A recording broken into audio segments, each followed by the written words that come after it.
Să ai curajul să spui da, să ai curajul să spui nu și în fiecare clipă grea să fii mereu același tu, să știi să crezi când alții te înșală, să te ridici când alții te doboară, să poți păstra ce alții vor să alunge, să știi să râzi când sufletul îți plânge și că altul să rămâi, chiar dacă afară ninge, aceasta e arta de a învinge.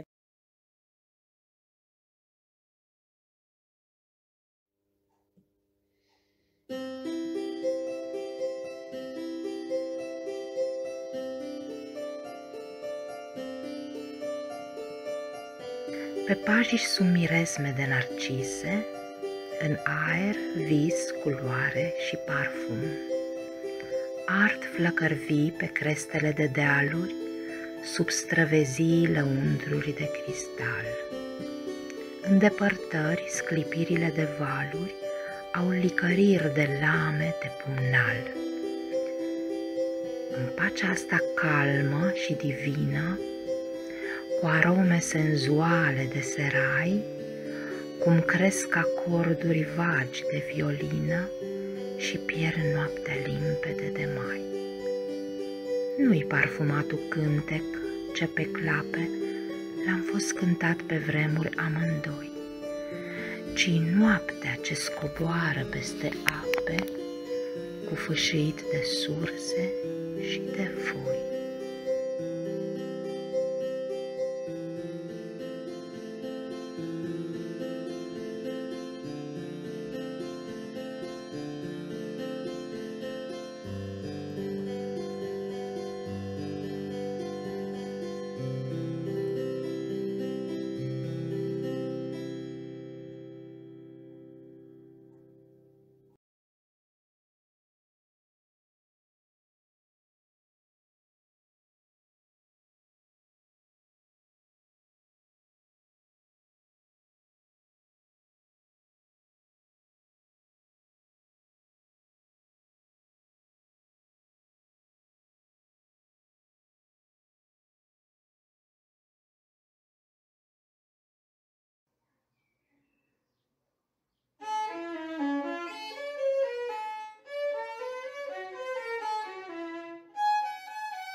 Baloane mari de spumă albă prin grădini și zarzărul și vișinul și perii stau gata să se înalțe din tulpini spre cerul primăverii.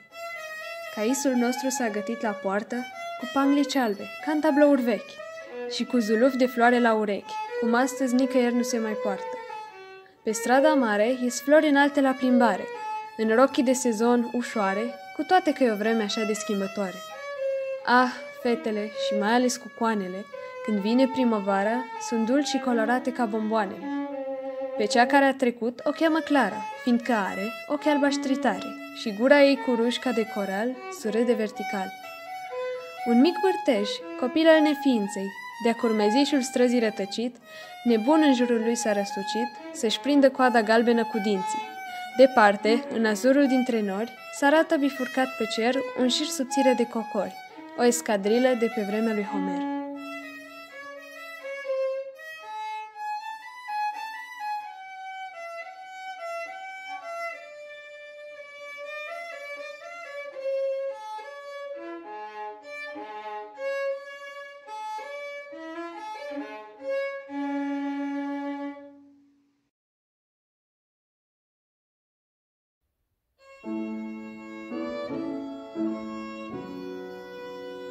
Am florit o păpădie, de Otilia Cazimir. Nici o floare, numai pete mari de soare, doar din frunza cafenie, trezită în umbra rară. Ei se întui de păpădie să mai vadă ce pe afară. Se întinde drept spre cer, pe codița lui de gumă, dar când vede că nu-i glumă, că-i tot brumă și tot ger, își adună pămătuf în tăcuța-i bătuită, pentru o zi mai potrivită, soarele călduț de tuf.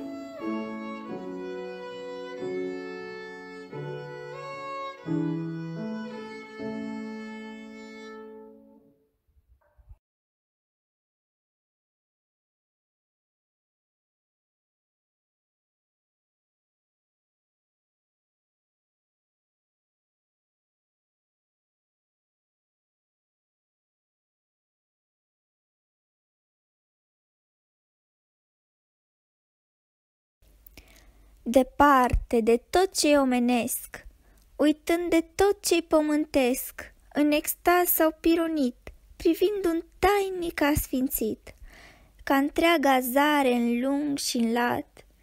Nu-i alt tablou mai minunat, de un deal cu crește tauriu, se lasă soarele umbrit, ploaia de raze în zăvoi, niște culori și forme noi, de adierile împietrite stau umbrele încremenite.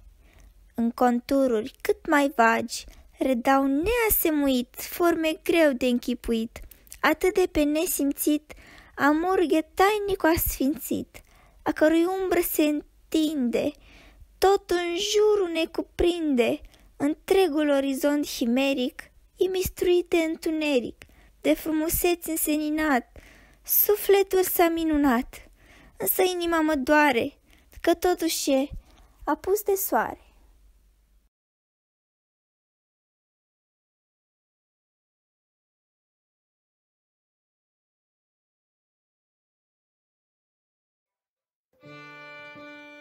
Piticii din pădure au case în ciuperci, mănâncă frați și mure și încalecă pe melci.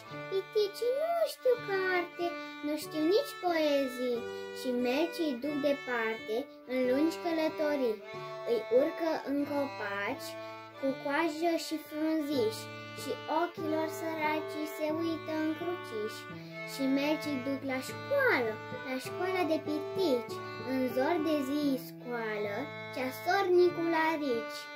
Ariciul are ace mai multe ca un ceas și le dă băbâlnace piticilor în nas.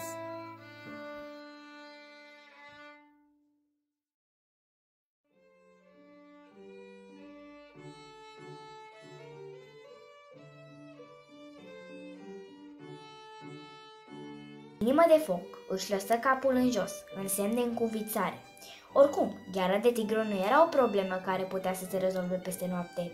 Se întoarse lângă dungă cenușie, în mijlocul luminișului. Cei doi prieteni schimbară priviri, dar rămaseră tăcuți. Inima de foc privi luna de deasupra capului său. Blana lui portocalie lucea argintie în lumina rece. În jur, tufișurile și copacii erau învăluiți în ceața care îi se lăsă umedă peste blană. Inima de foc închise ochii și își aminti visele de pistoi. Mirosurile răcoroase ale pădurii erau acum aievea și viața de războinic se așternea înaintea lui. O bucurie nestăpânită îi furnică prin tot corpul. Deschise apoi ochii, tresărind.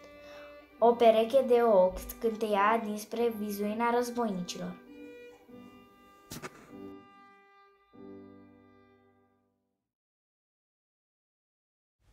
La început, pe când ființă nu era, nici neființă, pe când totul era lipsă de viață și voință, când nu se ascundea nimica, deși tot era ascuns, când pătruns de sine însuși odihnea cel nepătruns. Fu prăpastie, genune, fu noian întins de apă, n-a fost lume pricepută și nici minte s-o priceapă, căci era un întuneric ca o mare fără o rază, dar nici de văzut nu fuse și nici ochi care s-o vază. Umbra celor nefăcute nu începuse a se desface și în sine împăcată stăpânea eterna pace, dar deodată un punct se mișcă, cel întâi și singur. Iată-l, cum din haos face mumă, iar el devine tatăl. Punctul acela de mișcare, mult mai slab ca boaba spumii, e stăpânul fără margini peste marginile lumii. De atunci, negura eternă se desface în fâșii. De atunci răsare lumea, lună, soare și stihii. De atunci și până astăzi, colonii de lumi pierdute vin din sure văi de haos pe cărări necunoscute și în roiuri luminoase, izvorând din infinit, sunt atrase în viață de un dor nemărginit. Iar în lumea asta mare, noi copii ai lumii mici, facem pe pământul nostru mușnoaie de furnici.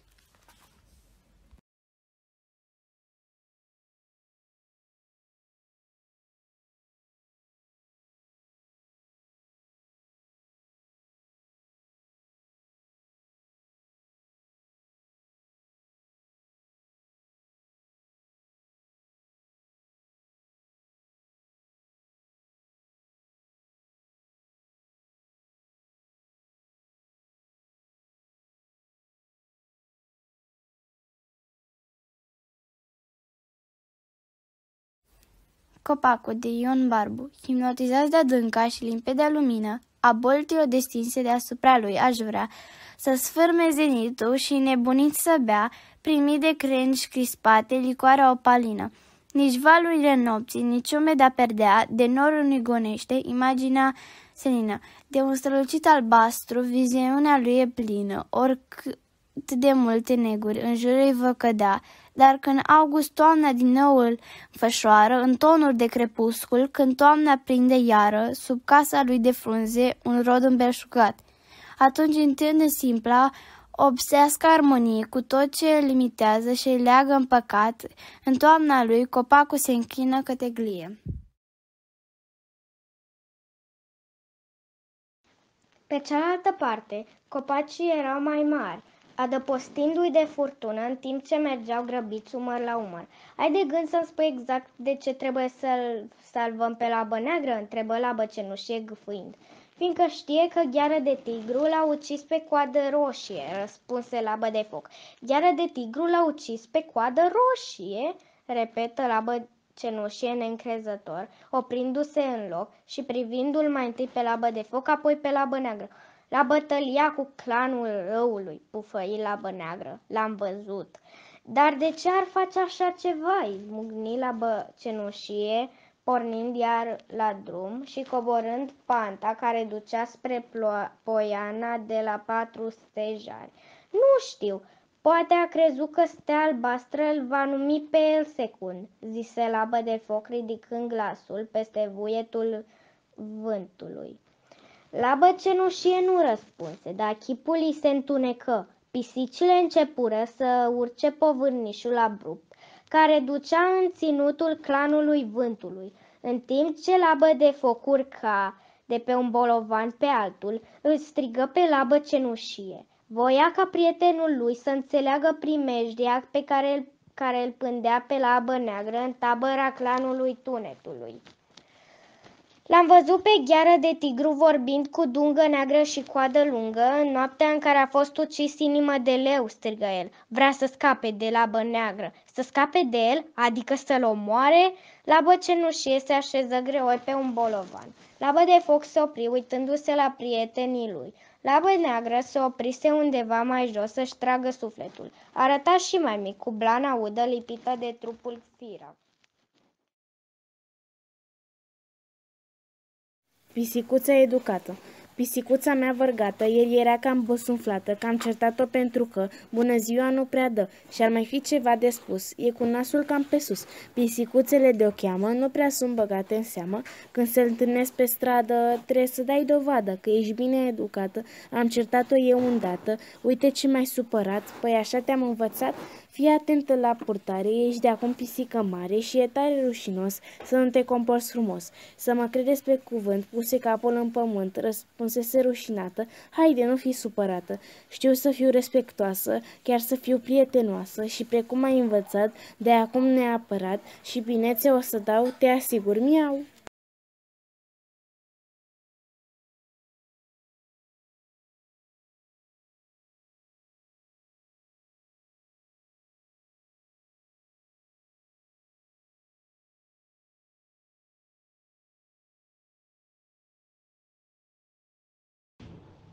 Wolfgang Amadeus Mozart a fost fără îndoială unul dintre marile genii ale istoriei muzicii. Precocitatea și talentul său extraordinar a impresionat numeroase anecdote despre el, fiind consemnate de contemporani. Se povestește că pe când avea doar 7 ani, Mozart dădea deja concerte la Frankfurt. Într-o seară fu oprit lângă sala de concerte de un băiat de 14 ani care îi spuse: "Cânti minunat! Eu n-am să pot niciodată să fiu atât de bun." "Cum așa?" replică micul Mozart. "Trebuie să încerci, iar dacă nu reușești, apucă-te să scrii note." "Eu scriu, însă doar poezii," spuse tânărul. "Interesant! Să scrii o poezie frumoasă e mult mai greu decât să compui muzică." "Dar de unde? E foarte simplu. Poate ar trebui să încerci și tu." Cel cu care stătea Mozart de vorbă era Goethe. Unul din numeratele spectacole ale sale susținute în copilărie s-a desfășurat într-una din sălile Palatului Schönbrunn. Mozart, pe vremea aceea, era doar un copil. A fost recompensat cu aplauze bine meritate. La sfârșitul concertului, micul geniu nu a pierdut vremea și a sărit direct în poala unei tinere și frumoase domnișoare din public. Vrei să te măreți cu mine?" o întrebă Mozart. Cea căreia îi se adresa era arhiducesa Maria Antoneta, viitoarea regina Franței, care fusese fermecată de candorarea copilului. Wolfgang Amadeus Mozart și Joseph Haydn erau prieteni foarte buni, cu toate că îi despărțeau mai bine de 2 decenii. Se admirau sincer, petrecând mult timp unul în compania celuilalt. Mozart dedicându-și chiar 6 din quartetele sale faimoase. La rândul său, Haydn i-a fi spus lui Leopold, tatăl micului Mozart, că nu există pe lume un alt om precum fiul său. Se povestește că într-o seară, aflându-se într-un cerc de prieteni, Mozart i-ar fi pus în față lui Haydn o partitură pentru pian, punând ca rămășa că nu o va putea interpreta. Haydn era deja un compozitor renumit și un pianist pe măsură, de pe vremea când Mozart nu era decât un copil. Așa că nu s-a temut o clipă că ar putea exista o compoziție pe care el să nu o poată interpreta. În consecință, a căzut în capcana întinsă de Mozart și a acceptat pariul.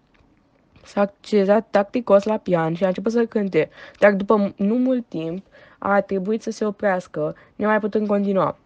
Mâinile sale se aflau în cele 2 extremități ale claviaturii, iar nota următoare trebuia executată în centru.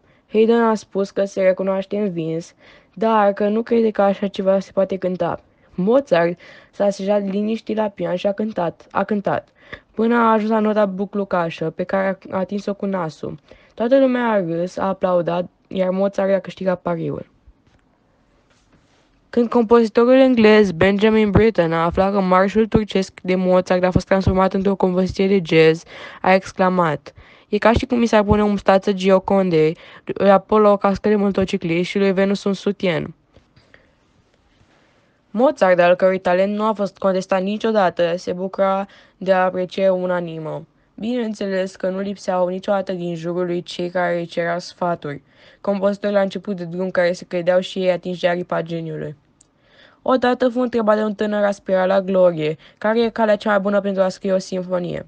Mozart i-a sugerat să o ia mai încetișor și să nu se înhame la o lucrare de asemenea anvengură, pentru că e prea tânăr. "Dar dumneavoastră scriați deja simfonii de multă vreme când erați de vârsta mea," a protestat junele. "Da, dar eu n-am cerut sfatul nimănui cum trebuia să le scriu."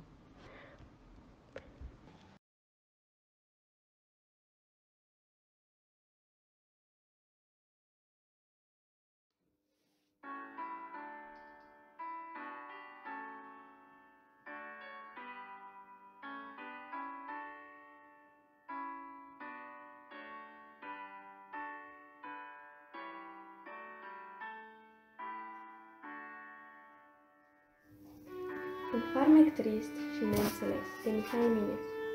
Un farmec trist și neînțeles puterea mea o leagă și cu nimic nu m-am ales din viața mea întreagă. E un lucea fără sărit, din negura uitării, dând orizont nemărcinit singurătății mării. Îngălbenit rămâne în veci și aproape stinsul, când alea pe valuri reci călătoresc cu dânsul. Cu atâtea tainici rugăminți, cu atâtea calde șoapte, cu atâtea lacrimi fierbinți vărsate zi și noapte. I te-ai rugat dorul nespus din suflet să-ți alunge, dar el se înalță tot mai sus ca să nu-l poți ajunge. Va rămânea necunoscut și va luci departe, căci luminează din trecut iubirii cele moarte. Și se aprinde pe orizont pustiu de mări și stepe și a lui farmec monoton m-a învins fără a pricepe.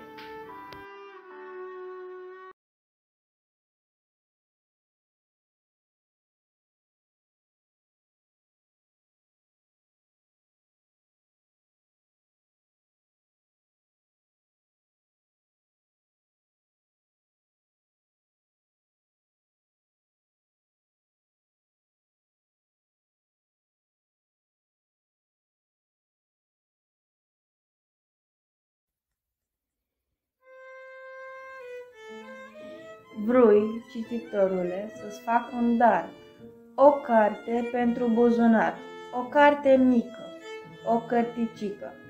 Din slove am ales micile și din înțelesuri furnicile.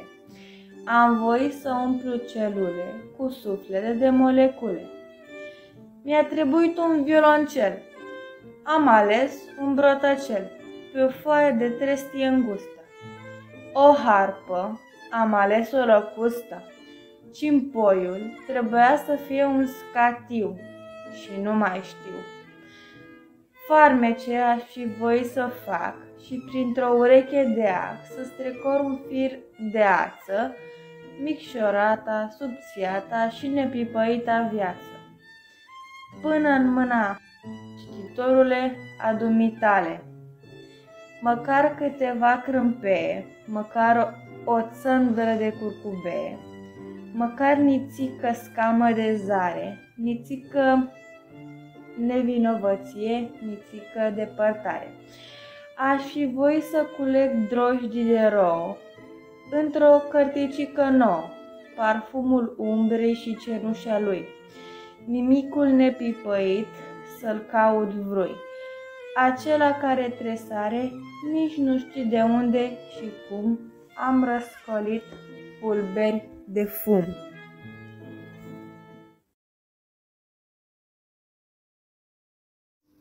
Oaspeții primăverii, de Vasilie Alexandrii. În fund pe cer albastru, în zarea depărtată, le-a răsărit sub soare un negru punct sărată. Mică costercul tainic, în lume călător, al primăverii dulce, iubit prevestitor.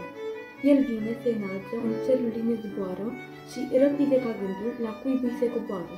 Iar copilașii veseli, cu pieptul dezgolit, aleargă sar în calei și zic bine ai sosit. În aer ciocârlia, pe case rândunele, pe crengile pădurii, un roi de păsărele, cu o lungă ciripire, la soare se încălzesc și pe deasupra bălții, nagâți se învârtesc. Ah, iată primăvara, cu sumuri de verdeață, în lume veselie, amor, sperare, viață. Și cerul și pământul preschimbă sărutări, prin raze aurite și vesele cântări.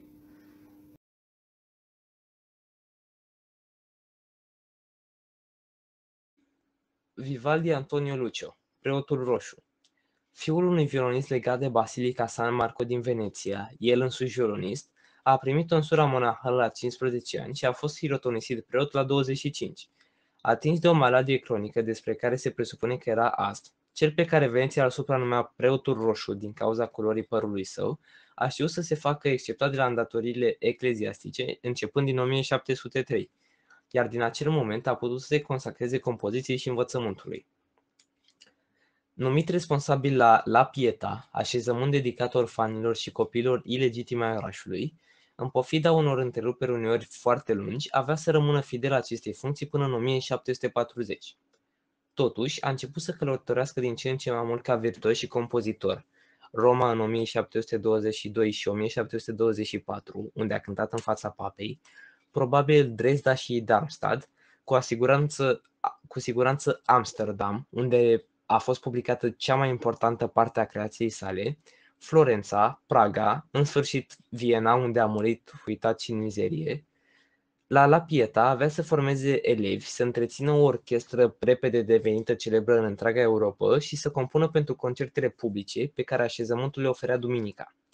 Acestor ocupații, deja solicitante pentru un om care se plângea fără încetare de sănătatea sa oscilantă, din 1713 li s-a adăugat o debordantă activitate de impresar și de compozitor de opere, domenii în care a căpătat o autoritate suficient de mare pentru a provoca rivalități tenace. O glorie internațională fără precedent în istoria muzicii. Această consacrare în toate genurile, pentru că a fost fecund și în materie de muzică religioasă, avea să confere compozitorului o glorie internațională incontestabil, fără precedent în istoria muzicii. Toți turiștii care treceau prin Veneția căutau să-l vadă și să-l asculte pe preotul roșu. Astfel, există numeroase și precioase mărturii asupra a ceea ce reprezenta viața muzicală venețiană în prima jumătate a secolului al XVIII-lea și asupra efectului electrizant al interpretării și creațiilor lui Vivaldi. Culegeri tipărite și copii în manuscris, mai ales concerte ale lui Vivaldi, au circulat în întreaga Europa până în jurul anului 1750. Se știe că, începând din anul 1720, Johann Sebastian Bach se pare că a avut pentru aceste lucrări un asemenea entuziasm, încât a copiat sau a transcris un mare număr dintre ele, asigurând astfel, fără să fie intenționat, supraviețuirea lucrărilor modelului său. Un artist scandalos. Se pare că de-a lungul întregii vieți, Vivaldi a fost considerat ca un artist aflat în afara normelor, extravagant de bunăvoie, chiar scandalos. Dușmanii lui aveau cum să răspândească bârfe, mai ales în legătură cu atracția lui afișată față de bani și de fas sau cu iubirile lui reale sau presupuse. Printre altele, față de o mezzosoprană pe nume Anna Giro, fiica unui peruchier francez numit Giraud și pentru care a scris un număr mare de pagini vocale. Acest tapaj întreținut la Veneția în jurul său explică oare lipsa lui subtilă și moartea sa în mizerie, petrecută în momentul în care a făcut imprudența să plece din Italia, unde comentariile suscitate de persoana lui avea rol de publicitate pentru muzica sa?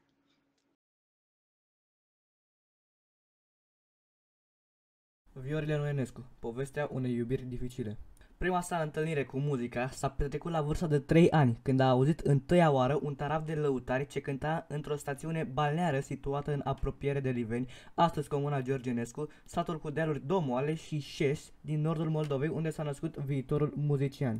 Acest moment a produs un efect puternic asupra micului Jurjac, cum era alintat în familie, pentru că a început imediat să-și construiască singur prima vioară. A doua zi dimineață încercam să întind un fir de ață pe o bucată de lemn și, crezând într-adevăr că făurisem o vioară, imitam ceea ce auzisem cu o zi înainte. Fluieram pentru a reda sunetul naiului, iar cu 2 bastonașe de lemn înlocuiam țambalul. Mi-am ascuns micul taraf în livada părintească sub un copăcel, în timp ce mama înnebunită mă căuta peste tot. Înclintația lui Enescu spre autodepășire este evidentă încă din copilărie, de la cea de-a doua întâmplare care se leagă de întâlnirea sa cu vioara și care este în sine un moment anecdotic. Cum eram un școlar silitor care își vedea de treabă, părinții mei, pentru a mă răsplăti, îmi dăruiră o vioară mică cu 3 strune. Fără să stau mult pe gânduri, am luat-o și am aruncat-o în foc. Iată ce se întâmplă când îl consider pe George Enescu drept un copil, oferându-i o vioară de jucărie. Uitasem prima vioară făcută de mine și voiam una adevărată, cu un număr reglementar de strune. O vioară standard are 4 corzi.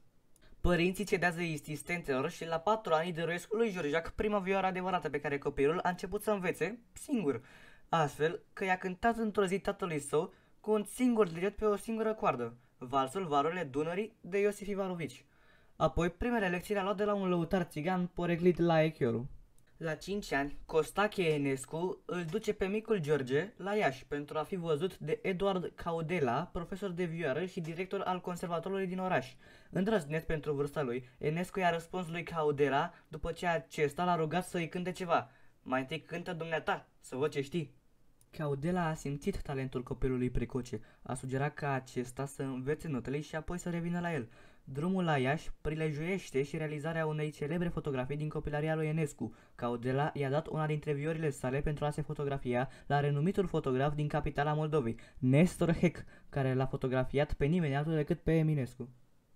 Vedem imaginea unui copil extrem de serios care în mâna stângă ține vioara lui Caudela și cu cea dreaptă pare că scrie o partitură. Este de altfel o imagine simbolică ce ne trimite cu gândul la lupta interioară care s-a dus toată viața în sufletul muzicianului, între compoziție și interpretarea la vioară. La 7 ani, Caudela îl reevaluează pe Enescu și emite un verdict clar. Recomandă ca genialul copil să fie trimis mai departe la conservatorul de la Viena, nucleul muzical al Europei Centrale, o decizie care deschide toate orizonturile micului Enescu și pentru care îi va rămâne toată viața recunoscător lui Caudela. Copilul înzestrat cu un simț muzical extraordinar absolvă ilustra instituție de la Viena la doar 12 ani, urmând apoi conservatorul de la Paris, unde ia contact cu o parte dintre marii compozitori ai epocii și se lansează el însuși în ipostaza de compozitor.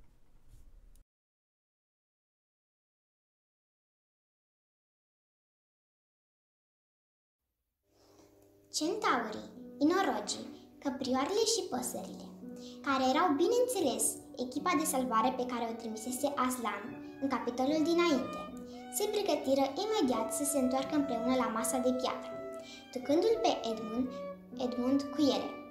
Dar, dacă ar fi putut să vadă ce se întâmplă în vale după plecarea lor, cred că ar fi fost surprinși. Totul era nemișcat și, în scurt timp, luna a început să strălucească. Dacă ați fi fost acolo, ați fi văzut lumina lunii, dezvăluind o buturugă și un bolovan, destul de mare. Dar, dacă ați fi rămas cu ochii pe ele, ați fi început să vă spuneți că și buturuga și bolovanul aveau ceva ciudat. Pe urmă, v-ați fi zis că buturuga semăna leit cu un omuleț gras care se ghemuise la pământ. Și, dacă v-ați fi uitat îndeajuns, ați fi văzut buturuga îndreptându-se spre bolovan, iar bolovanul ridicându-se în capul oaselor și începând să stea de vorbă cu buturuga, căci buturuga și bolovanul erau de fapt vrăjitoarea și piticul. Asta, fiindcă puterile ei magice îi îngăduiau să facă lucrurile să pară altfel decât erau în realitate. Iar ea avusese prezența de spirit să se folosească de ele, chiar în clipa în care îi fusese zburat cuțitul din mână. Nu dăduse drumul la baghetă, așa că și aceasta fusese salvată. Când ceilalți copii se treziră dimineața următoare, dormiseră pe mai multe perne puse una peste alta în pavilion. Primul lucru pe care l-auziră de la doamna Castor fu că fratele lor fusese salvat și adus în tabără noaptea târziu. Iar acum era cu Aslan. De îndată ce terminară micul dejun, ieșiră cu toții și văzură pe Aslan și pe Edmund plimbându-se împreună prin iarba îndrourată, la distanță de restul curtenilor. Nu-i nevoie să vă povestesc și nici n-a auzit cineva ce spunea Aslan, însă a fost o conversație pe care Edmund n-a uitat-o niciodată.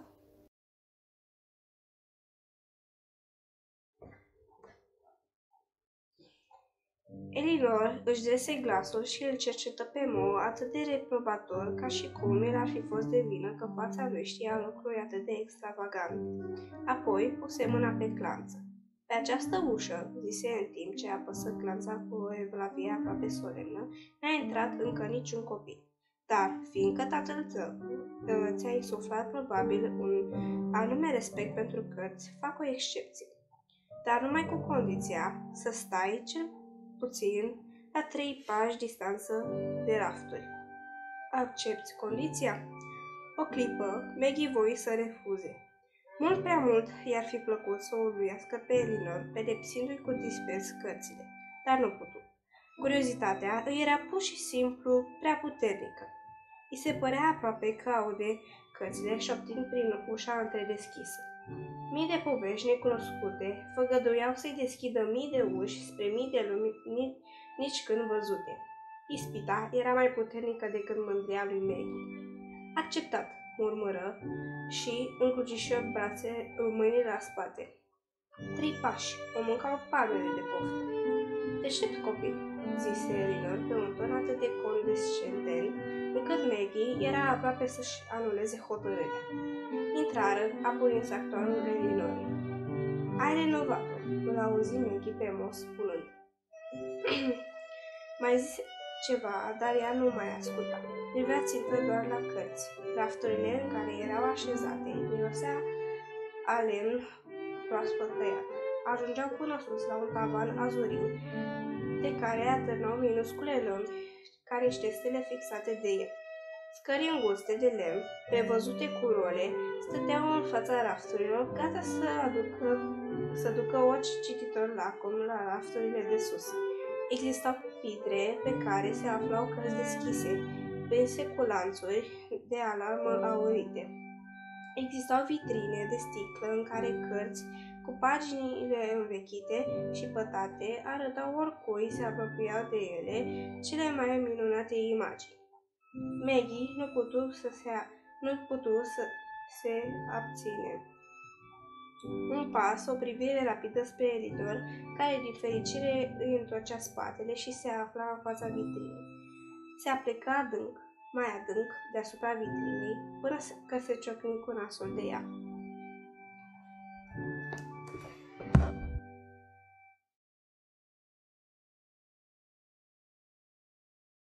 Universul este format din galaxii.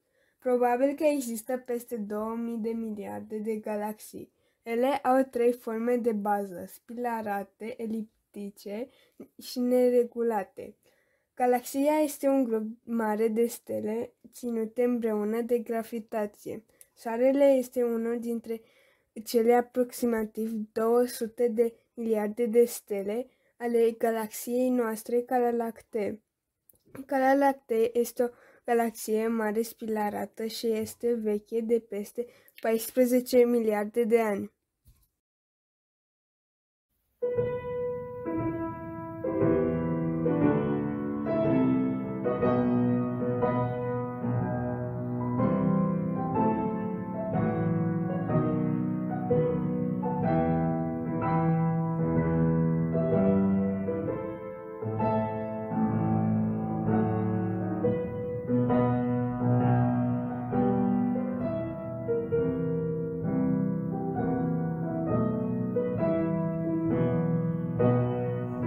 Când Evelyn plecă, după câteva minute, Dexter se întinse pe canapea și privi pe fereastră la orizontul New Yorkului, după care se ascundea soarele în nuanțe drăguțe de roz și auriu.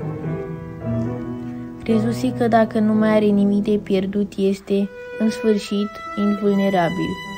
Dar știa că tocmai pierduse ceva mai mult, la fel de sigur ca și cum s-ar fi însurat cu Judy Jones și ar fi văzut-o cu ochii lui fanându-se.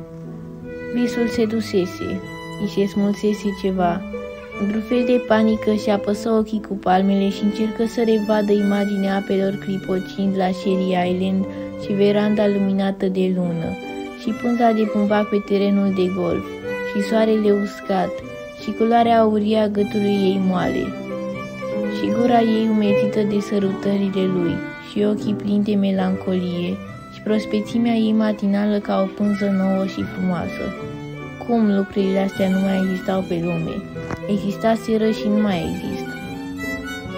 Pentru prima dată, după ani de zile, îi curgeau lacrimi pe obraji, dar de data asta erau de mila lui. Nu-i păsa de gură și ochi și mâini care se mișcau.